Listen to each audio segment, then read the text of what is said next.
Good morning everyone, welcome one new short video. आज हम start करते हैं बायोलॉजी का एक और न्यू टॉपिक।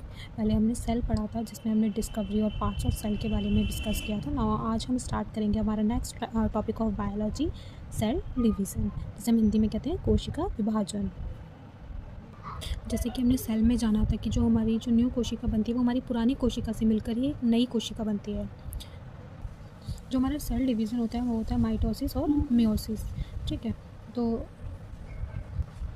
इसको हिंदी में बोलते हैं शर्मसूत्री और इसको बोलते हैं अर्धसूत्री। ठीक है, जो हमारी ये होता है माइटोसिस, इसमें क्या होता है ना कि जो एक पेरेंट सेल होती है वो दो डॉटर सेल में टूटती है। ठीक है, दो डॉटर सेल में डिवाइड होती है। और जो इसमें होती है, जो इसमें एक पेरेंट सेल होती है, ये दो डॉटर सेल में तो ये भी होती है, बट इसमें ये भी फिर अलग दो में होती है, फिर एक इसमें ये भी दो में अलग में होती है। ठीक है, मतलब इसमें यही है कि जो इसमें जो एक पेरेंट्स होता है वो दो डॉटर सेल में टूटता है, और जो ये सिंगल पेरेंट होता है, मतलब ये जो पेरेंट होता है ये दो डॉटर सेल में टूटेगा। देन जो ये वाला होगा फिर ये भी दो में टूटेगा और ये वाला भी दो में टूटेगा। यानी कि एक पेरेंट सेल चार डॉटर सेल में टूट रहा है।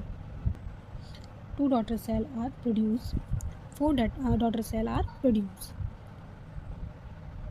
और इसी में हम देखेंगे कि सेल साइकिल क्या होती है। जो सेल साइकिल हम उसी को कह देते हैं कि मतलब एक सेल होती है हमारी, वो ग्रोथ करती है। ठीक है, वो डीएनए में होती है, फिर अलग अलग वो डिवाइड हो जाती है, मतलब वो एक सेल साइकिल हो जाती है हमारी, उसी को हम सेल साइकिल कह देते हैं। Cell cycle in the sense वो हमारी जीवन शैली का एक चक्र ही होता है, उसी को हम सेल साइकिल कहते हैं। तो हम आगे इसमें देखेंगे कि डीएनए रेप्लिकेशन क्या होता है। इसके नाम से ही पता चल रहा है कि जब डीएनए रेप्लिकेट करता है, मतलब कि जो डीएनए है वो डिवाइड कर रहा है, मतलब क्योंकि देखो जब सेल डिवाइड करेगी तो डीएनए को भी तो होना पड़ेगा ना, उसको भी तो आगे पास ऑन होना पड़ेगा, क्योंकि जब ये ब्रेक करेगी तो डीएनए को भी ब्रेक करना पड़ेगा, उसको भी डिवाइड होना पड़ेगा। उसी को हम डीएनए रिप्लिकेशन बोलते हैं। तो इसमें ये पूछता है आपके लिए क्वेश्चन कि डीएनए में कौन कौन से एंजाइम्स इन्वॉल्व होते हैं। फंक्शंस वैसे इतना पूछता नहीं है, बट अगर पूछ ले तो आपको ध्यान रखना है कि हेलिकेस जो है वो अनवाइंड्स अनजिप्स होता है। ठीक है, और जो लिगेस होता है ये ग्लू का काम करता है, ये ग्लू की तरह होता है। ठीक है, तो यहाँ पर हम डीएनए के बारे में थोड़ा सा जान लेते हैं कि जो डीएनए है उसके मॉलिक्यूल की डिस्कवरी किसने की थी। ओके, तो इसकी मॉलिक्यूल की डिस्कवरी की थी फ्रेडरिक मिशन ने। किसने की थी इसकी डिस्कवरी? फ्रेडरिक मिशन ने।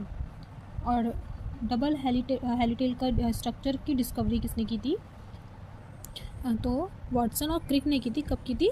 1953 में। ये दोनों भी इंपॉर्टेंट है। ओके, आप इनको भी ध्यान रखिएगा। इनमें डिफरेंस क्या होता है? ठीक है, ये स्मॉल और सिंपल होते हैं, इनमें 0